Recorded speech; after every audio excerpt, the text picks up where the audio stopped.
А прашањето што се поставува е уште колку време? Колку е останато време?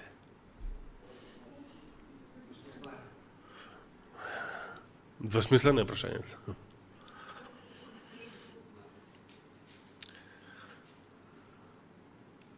Колку време ни останува се уште?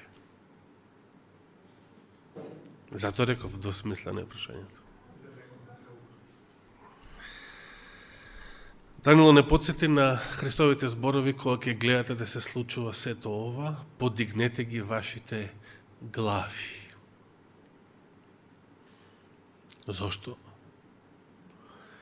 Бидејќи е близу вашето избавување.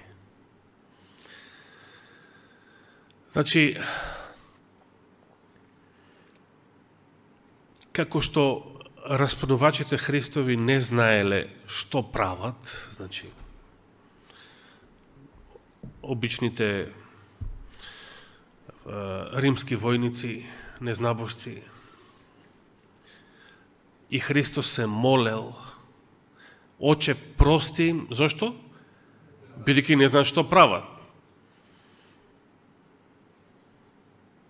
А овие дебили од политичари знаат што прават, кога само исполнуваат наредби од западниве ѓаволи што да прават и како да прават. Се разбира, и тие не знаат што прават и каде водат сите нивни постапки. А дебилите адвентисти, деновиве и Лома Линда, прочитав, се приклучила кон уцената на сите своји вработени, значи за присилна вакцинација. Тие знаат што прават. Прашав минатата сабота што им фалеше и што им фали се уште на сите оние верници кои што во оваа криза, на овој испит, се покажаа луди девојки.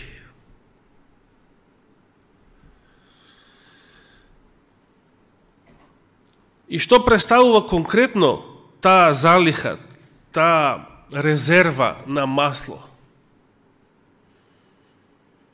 Што конкретно, бидејќи Светиот Дух како личност не е потрошен материјал, не е ниту материјал воопшто. Но што конкретно би сакал да размислиме за ова пред да продолжам со следново прашање. Размислував деновиве, оваа седмица конкретно. Знаете дека во целата ова пандемија и пред тоа, кога се зборуваше за климата и така натаму, беше ставен и неделниот закон, нели, во папската енциклика и така натаму. Има еден тазе искочен филм, Утрешната војна, каде што филмот е искочен, значи, произведен на 2 јули оваа година, почеткот на минатиот месец. И војната се однесува повторно за војна, за некоја идна војна со вонземјаните, како што споменавме, значи повторно таа тема, но овој пат со еден интересен детаљ. Во филмот вонземјаните се представени како некои кои што празнуваат шабат. И може да го побарате, да го дзирнете трейлерот на филмот Tomorrow War, Утрешната војна. И дека кога ќе дојде шабат, ова слично на античките, древните евреи, кога ќе дојде шабат, вонземјаните не војувале, според филмов. Тогаш одмарале И тогаш овие измислениве јунаци холивудски, бидејќи во реалноста се коркачи, не се јунаци, тогаш тие, кога ќе дојде шабат, гледале да ги нападнат непријателските позиции. Многу интересно. Предиктивно програмирање, ни кажуват сега зверот однапред што ќе следи понатаму, после оваа пандемија. Но, забележите сега, зошто 19 година или лани или сега, зошто зверот веднаш не го донесе неделниот закон? И што ќе се случише ако веднаш го донесе неделниот закон? Еве, како што папата и сакаше, меѓутоа се случи коронава и тоа се спречи. Ајде да речеме вака, што ќе се случише ако го донесоа неделниот закон? Ке имаше голема реакција, но ај размислете, како тоа ќе влијаеше на сите адвентисти во светот, дури на оние најотпаднатите, дури на поранешни адвентисти, дури на најлиберални, најзаспани. Ќе делуваше многу полезно, корисно за нив. Ќе делуваше, значи, пробудувачки и за многу луѓе во светот. И ѓаволот го знаеше тоа. Затоа рече вака: не сега неделен закон, иако папава сакаше. Знаете, уште Андреј не кажуваше за 19 година, за најавениот римски самит во мај 20 година, кој што беше спречен од корона. Ѓаволот рече не, неделен закон не сега. Сега ќе ги изезнам адвентистите со нешто друго, да ги издриблам, да паднат на еден друг испит, и повеќето христијани, се разбира. Па потоа, и кој е испитот на кој што падна?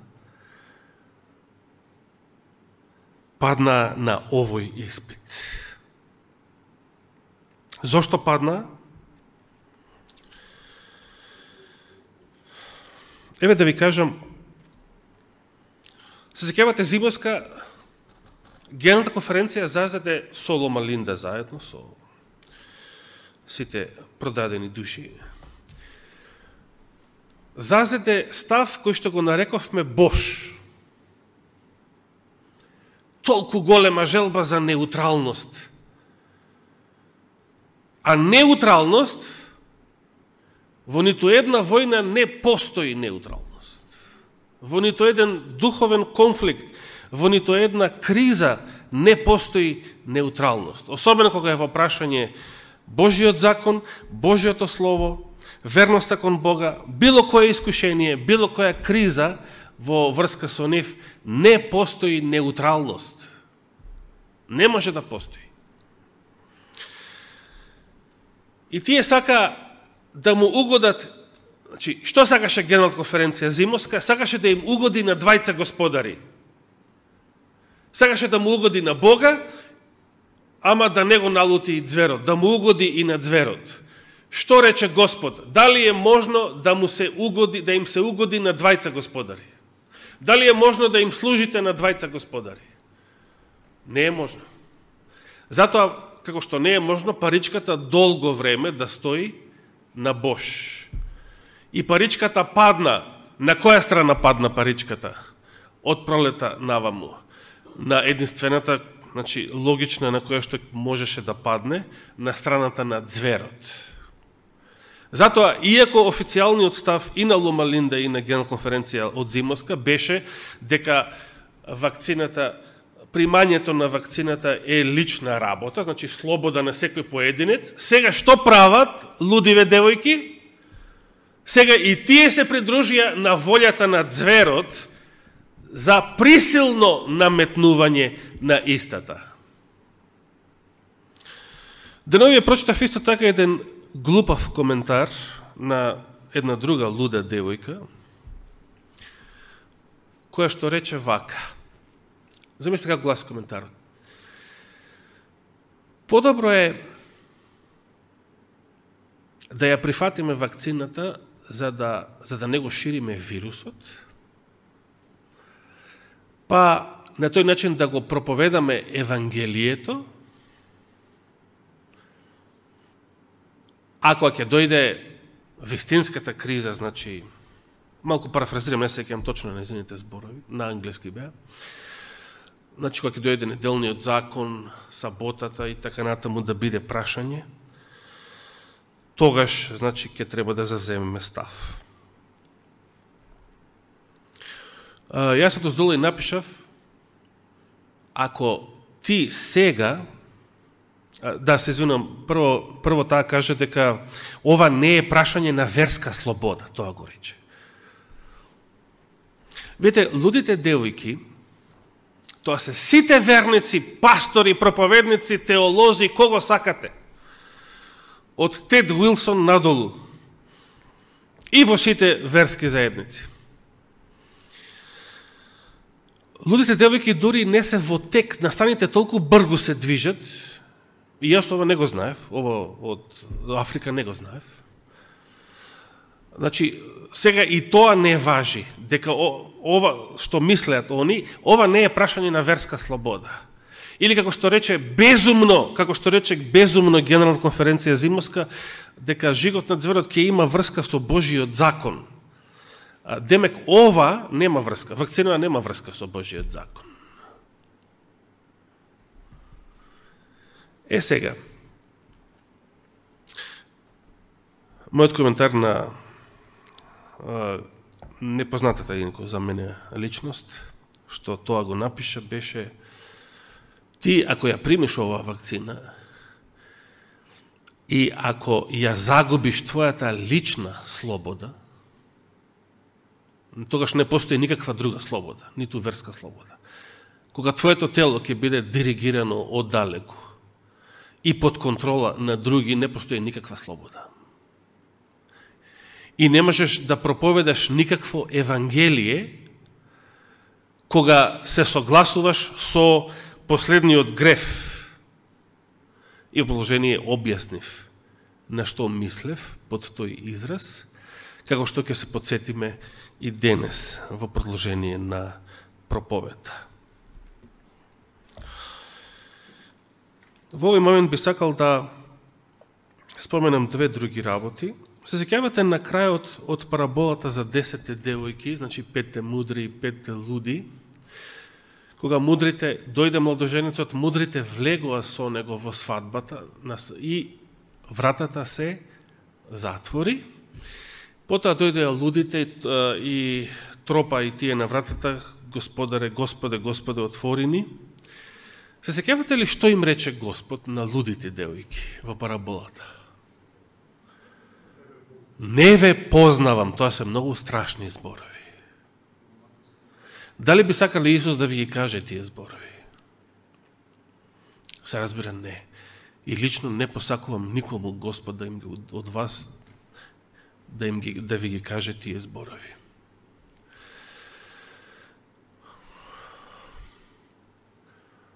На што мисли Господ кога вели не ве познавам? Дали Господ лаже? Како тоа не познава? Никој подобро не познава од него. Никој нема посовршено знаење. Јас сами од себе си не се познавам доволно така добро како што Господ ме познава. Затоа вели апостол Павле на крајот од главата за љубовта: сега знам нешто делумно, а тогаш што ќе знам? Како што сум познат, како што ме знаат. Но кога Господ ке рече не те познавам, што мисли? Обично велевме, па мисли дека немаме лична заедница со Него. Немаме интимна заедница со Него. И така натаму. Но замислите колку се точни Господовите зборови не те познавам во однос на нашиот генетски идентитет, во однос на нашиот генетски код. Значи, ако дозволиш да ти го променат фашистиве генетскиот код, дали си ти истата личност?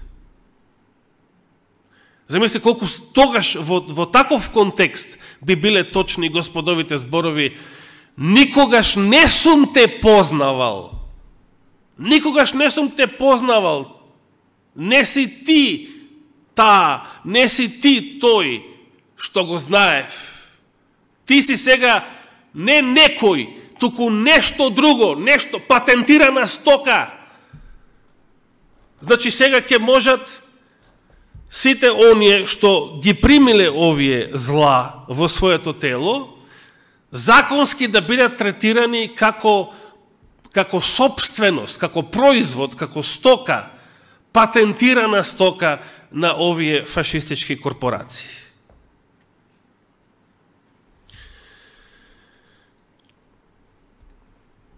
Деновиве, не баш оваа седмица, малку порано, се разбра дека и руската вакцина Спутник В го менува генетскиот код или генетски го модифицира човечкиот организам. И сега замислите колку глупави испадна некои срби, дури еден познат нивен поранешен политичар, да не го споменувам, кои што зимоска навиваа за руските вакцини. Да, овие западниве се ѓубре, да, меѓутоа верува и се ширеше пропагандата дека руската вакцина не е на база на генетска модификација на човечките клетки. И сега се докажа дека тоа лага, дека и таа била. Има дури некои руски свештеници вакцинирани со Спутник В и веќе починати од истата. А се сеќавате, зимоска јас реков да немаме доверба ниту во руските вакцини. Знаете што беше причината? Зошто, и без да го знам ова, значи тогаш се збореше дека руската вакцина не е на генетска база, сепак имаше една многу дебела причина зошто ја отфрлавме и руската вакцина. Се сеќавате која беше таа? Тоа беше чисто етичка, морална причина дека вакцините, овие вакцини и западни и источни се развиени со помош на ембриони од абортирани човечки фетуси. Значи, нашиот обзир видите како Божиот закон те чува дури и тогаш кога не ги знаеш сите информации. Дури кога се трубеше дека руската вакцина е безбедна во смисол не е како западниве, а сега се докаже дека е, сепак Божиот закон не чуваше и од неа. Се сеќавате кога велев пред 2 саботи, Божиот закон чува, не спасува, ама чува. Добре да пораснеш во верно и воспитано семејство, околку во неверно семејство и воспитан од улицата. Постоеше етичка причина за отфрлање на руската вакцина и тогаш, кога не знаевме дека и таа е истото зло како овие западниве. Што им фали на лудите девојки до ден денес и им фалеше во минатото? Сега ќе прочитам други страшни зборови, зборови кои што со право може да и се кажат и на Генералната конференција, и на Лома Линда, и на сите адвентисти кои што паднаа на овој испит на корона вакцините. Ќе отвориме во пророкот Осија, книга на пророкот Осија, 4 глава, и ќе ги прочитаме познатите зборови во 6 стих. Зошто изгина мојот народ, вели Господ? Зошто изгина Израел? Зошто изгина Ефрем во тоа време? Кога целото Северно царство падна прво тоа, во големо идолопоклонство, во големо неверство, во голем неморал, и затоа Свети Илија стана толку славен среде сите тие случувања, и зашто до ден денес е многу актуелен. до крајот на светот е многу и ќе биде многу актуелен. Зошто изгина мојот народ, вели Господ преку Осија? Се сеќавате на тој текст? Изгина мојот народ од што? Од незнаење. Што им фалеше на адвентистите во оваа криза, на сите луди девојки кои што паднаа на овој испит, залажувајќи се себе си дека затоа што ова не е жигот на зверот, затоа не е нешто опасно и затоа е безбедно. Знаење. Овој превод вели, место знаење вели разум, што дава многу поголема тежина. 6 стих, мојот народ гине што нема разум. И може да слободно да го замениме со знаење. И сега следните зборови. Затоа што ти си го отфрлил разумот, како вели Константинов? Затоа што ти си го отфрлил знаењето, што? И јас ке те отфрлам од моето свештенство, бидејќи го заборави законот на својот Бог, и јас ке ги заборавам децата твои. Страшни зборови. Тогаш се однесуваа на Ефрем, се однесуваа на Северното царство, на Израел. Подоцна и Јуда појде по истиот пат, иако век и пол подоцна. Денес овие зборови совршено се однесуваат на целото водство на адвентистите на седмиот ден и на голем број верници, свештеници, односно проповедници, пастори, теолози, лекари и така натаму, иако нагласувам и свесен сум дека постојат многу такви од сите овие наброени класи кои што се спротивставија и водат кампања против овие смртоносни вакцини. И секоја чест за нив, такви има и во светот мнозина.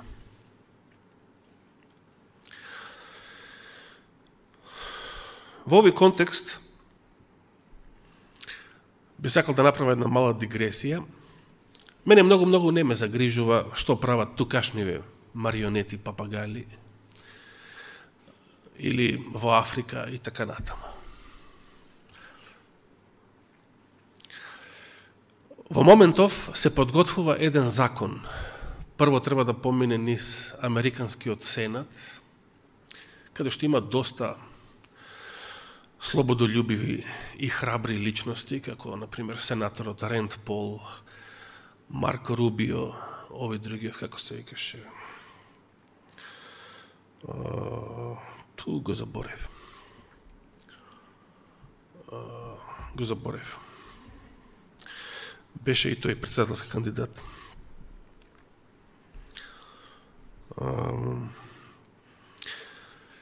Прво треба да помине, значи, ни Сенатот. Ја повеќе се надевам таму да не помине. А потоа ќе треба во Конгресот. Конгресот сите партиски идиоти, значи, пратеници на ова или она партија. Ако помине во Сенатот, очекувам дека ќе помине и во Конгресот, но дај Боже да закочи било каде. И за мене е битно што таму ќе се случи, значи во Американскиот законодавен дом, бидејќи ако таму падне, инаку законот е, може би ќе речеме, не толку страшен. Предлог законот, не е се уште закон, предлог законот гласи, му се наложува на директорот на државната безбедност, она што го викаат Homeland Security, покрај CIA и FBI, уште една трета фашистичка организација од времето на Буш, од 11 септември наваму формирана, Homeland, како се викаше, Department, мислам, Homeland Security. Му се наложува, значи, на директорот на таа агенција да издаде налог ниту едно лице да не смее да одлетува со авион од територијата на Соединетите Американски држави и да не смее да слетува од надвор да доаѓа во било кој американски аеродром, доколку не биде вакцинирано против COVID-19. Мене не ме боли дали ќе смеам од понеделник сега или нема да смеам да влезам во некоја кафуле, ресторан или во авион, нека биде утре заутре. Тоа нема да не боли, нели? Меѓутоа, јас утре ќе присуствувам на протестот, битно е, а колку што е можно да се овој процес да се пресече уште во најраните фази. Значи не треба да чекаме кога ќе биде прашање дали треба во црква да се оди или не без вакцина. Или дали ќе смееш во супермаркет или не без вакцина. Колку што е можно да се пресече уште во старт, а најбитно за тоа е што ќе донесе сега Американскиот сенат. Не знам точно кога, мислам во септември ќе се расправа, не е битно. Јас повикувам да се молиме, да се покаеме за сите наши гревови, да направиме се што е од наша страна, да се помириме со Бога и со нашите ближни и да се молиме Господ да го спречи сега веќе најавуваното законодавство за присилна вакцинација. Бидејќи ако Господ не го спречи, ако овој процес не се спречи, ако сега продолжи понатаму, се построго и построго, се повеќе и повеќе да се стега обрачот, мене ми изгледа дека тоа веќе е вовед во последната криза, дека веќе нема време, дека тоа ќе биде крајот на историјата. Ако сега Господ не го спречи. Ние да се молиме да го спречи. А ако не го спречи, да не се плашиме. Да се радуваме затоа што крајот е многу поблизу отколку што се надевавме. И тогаш ќе се молиме Господ да ни даде уште поголема сила и благодат да ги издржиме наредните искушенија и кризи. Кое е знаењето што го отфрли денес Генералната конференција и голем број адвентисти на седмиот ден? Знаењето што Господ милостиво ни го даде многу одамна во средината на 19. век. И тоа се оние цитати кои што првпат ги споделив со вас, а и во Прилепската црква уште во првото тромесечие од 2011 година. Да ги видиме тие цитати. Пред да ги видиме тие цитати,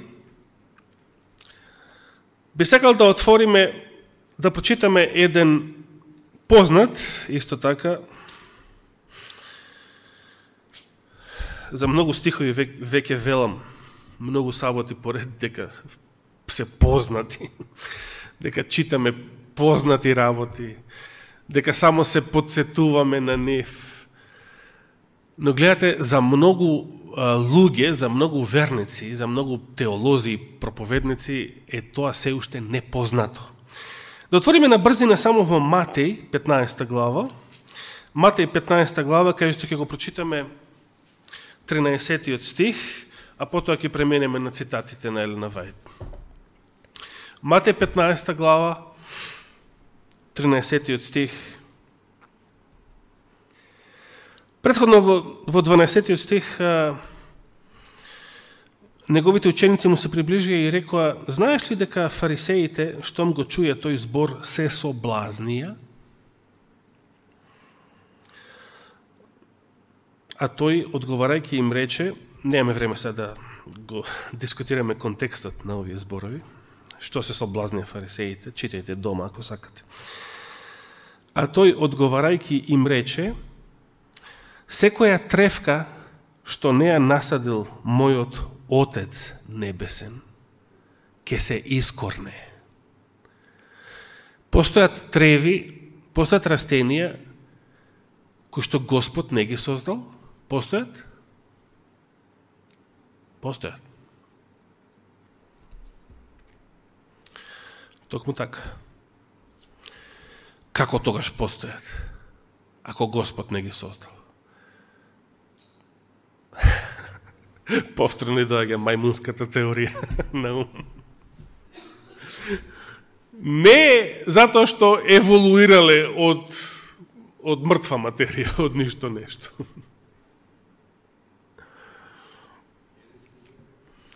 По пат на генетски инженеринг, точно така. Елена Вајт вели, Одбрани пораки, втора книга, страна 288, Христос никогаш не го посадил семето на смртта во системот. Сатаната го посадил тоа семе кога го искушал Адама да јаде од дрвото на познанието, што значеше непослушност кон Бога. Ниту една отровна тревка не била посадена во големата Господова градина, но откако Адам и Ева погрешиле, се појавиле отровни билки. Како тоа се појавиле? Одиме понатаму. Во параболата за сејачот било поставено следното прашање до стопанот: Господару, тоа е сега стихот, Матеј 13 глава, 27 и 28 стих. Господару, зарем не посеја добро семе на својата нива? Тогаш од каде е каколот во неа? Од каде е каколот? Стопанот одговорил: човек непријател го направи тоа. А Елена Вајт коментира и вели: каколот е посејан од лукавиот. Секоја отровна билка е негово семе и преку неговите ингениозни методи на амалгамација тој ја расипа целата земја со какол. Еве го тој збор амалгамација, за кој што тогаш зборував, исто така пред повеќе од 10 години, и тоа е тој збор кој што Елена Вајт го користела кога го прорекла и го осудила во Господово име целиот генетски инженеринг. Да ги прочитаме и другите два цитата. Во книгата, тоа се 4 книги, инаку Духот на пророштвото, така се викаат, страна 69, во врска со потопот. Но ако постоел еден греф поголем од сите други, кој го предизвикал уништувањето на расата со потопот, тоа било безобзирното злодело на амалгамација на човекот и животните, кое го обезличило Божиот лик и предизвикало конфузија на секаде. Господ наумил да ја уништи со потоп таа силна, долговечна раса која ги расипала своите патишта пред него. Зошто Елена Вајт употребила вака строги осудувачки зборови, безобзирно злодело? На што се мисли? Да, пред да биде откриен молекулот на дезоксирибонуклеинската киселина во 1954 година, пред воопшто да се знае за генетскиот код, адвентистите немале друг начин како да ги толкуваат овие цитати на Елена Вајт, освен тоа дека се помешале потомците на Сет, се помешале со Каиновците, преку мешани бракови, и така се израсипале. Да. Тоа е точно, меѓутоа, зошто волку страшни зборови? Безобзирно злодело. Безобзирно злодело. Што безобзирно злодело? Да се омажеш и ожениш со светски. Безобзирно злодело. Зошто толку страшни зборови? Затоа што не е... Да, Елена Вајт подразбира нешто друго, но, како што Исаија не можел да напише авион, рековме минатата сабота, во нејзино време не постоел зборот хибрид или хибридизација, што постои од 50-тите години на минатиот век во научната терминологија, и сега многу често се користи во контекст на ова денешно зло кое што се развива под називот трансхуманизам. Го користела оној термин кој што во нејзино време биле најдобриот што можела да го користи, иако тој термин амалгамација значел подразбирал на еден широк диапазон на значење. Имал многу разни значења. Се однесувал на мешани бракови, значи мешање на бела и црна раса, конкретно во Америка. Се однесувал на мешање на разни метали, легирање, значи добивање легури, се однесувал на мешање на семиња, значи она што го викаме сега хибриди и така натаму, и така натаму. Последниот цитат. Секој животински вид создаден од Бога бил сочуван во ковчегот.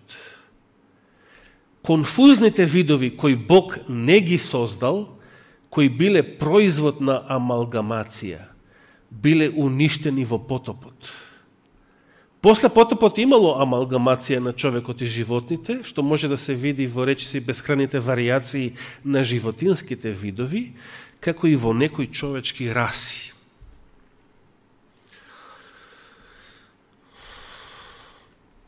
Ке се дружиме, ако даде Господ, со овие цитати и понатаму, бидејќи сега тие стана уште по-актуелни од пред 10 години. Од времето на Монсанто и на воведувањето на генетски модифицирани производи во европскиот пазар тогаш и во источноевропскиот пазар. Тогаш тоа беше проблемот. И тој проблем сега не изгледа мал во однос на ова сега што се случува. Генетско модифицирање на човечкиот организам, правење на хибрид од човечкиот организам и како што најавуваат дури фузија меѓу луѓето и машините, компјутерите, вештачката интелигенција и така натаму. Ова е знаењето што било дадено многу одамна преку духот на пророштвото, а кое што на многу денешни адвентисти им фали, а водачите на адвентизмот го отфрлија, бидејќи ова им беше познато. Тешко ним ако не им било познато. Уште поголема е трагедијата ако ним ова не им било познато. Но јас му напишав порака и на председателот на Генет конференција Тед Уилсон и го подсетив на овие работи. Колку сватил, дали прочитал сигурно, бидејќи имам забележено дека ги чита коментарите што му се пишуваат на некоја негова објава, дури на некој одговор. Ние не се надеваме на луѓе. Меѓутоа, овие цитати покажуваат дека не подсетуваат дека ова е една сериозна криза. Господ го уништил со потоп светот кој што се израсипал со генетски инженеринг, со генетска модификација на организмите. Тоа го нарековме последниот греф пред 10 години и тоа беше првата снимена проповед овде на почетокот на 2011 година. Така се случи, слава на Бога. И денес живееме во времето на последниот греф. Денес се прави истото, само се дрзнаа ѓаволите да посегнат по човечкиот организам, генетски да ги модифицираат човечките тела. Рековме, на овој тест падна сите глупави, како што Библијата ги нарекува, сите неверници, атеисти, безбожници, кои што први го лапаат отровот, со чесен исклучок на малцинство, паметни луѓе и кај нив, кои што знаат дека ова е зло и дека, ако ништо друго, барем чувствува дека ова е нешто опасно и не треба да се прима. Добро. Да даде Господ и да доживее пораз овој проект на новиот светски поредок. Но гледаме дека на овој тест како луди девојки падна и мнозина христијани. Буквално се сите цркви поделени. Да видите каква поделба влада е во православните цркви. Цели епископи се против, други се за на страна на властите. Поделба влада е насекаде по однос на ова прашање. Ова прашање ги решета христијаните во секоја верска заедница. Досегна таква мок, таква димензија на решетање. Едни се за, едни се против.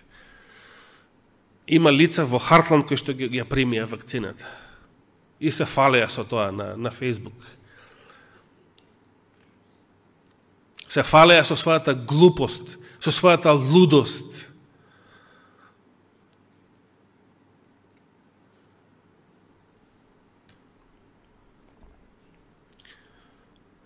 И сега испитот се уште трае. Еве, попаметниот дел од популацијата, по просветлениот дел, еве и ние што ги знаевме одамна овие цитати од Духот на пророштвото, и тоа не сочува, ова знаење не сочува. Ова знаење не сочува. Дека генетската модификација е греф, страшен греф, безобзирно злодело во Божите очи. Заради тој греф го уништил предпотопниот свет. А не нешто споредно, небитно, затоа што не е жигот на зверот. И јадење свинско не е жигот на зверот, па не видов лудите девојки да се изналапаат чварки и кременадли заради тоа.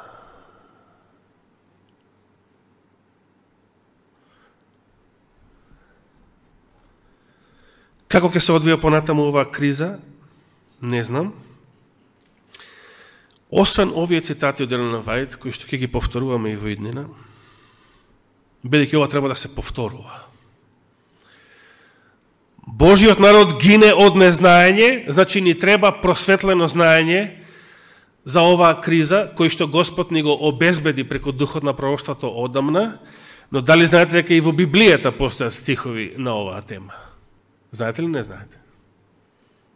Уште во Мојсеевиот закон постојат стихови на оваа тема. Да, Зоран се подсети, така. Ке ги читаме тие стихови, ако даде Господ живот и здравие следната сабота. Ти благодариме, Господи, уште еднаш за Твојата голема милост и благодат. Ти благодариме за Твоето пророчко слово. Ти благодариме за Твоите откровенија. Законот Твој кој што не чува. И сето ова знаење што го имавме минативе децении. Ти со тоа знаење не сочува. Не сочува да не паднеме како што паднаа мнозина браќа и сестри.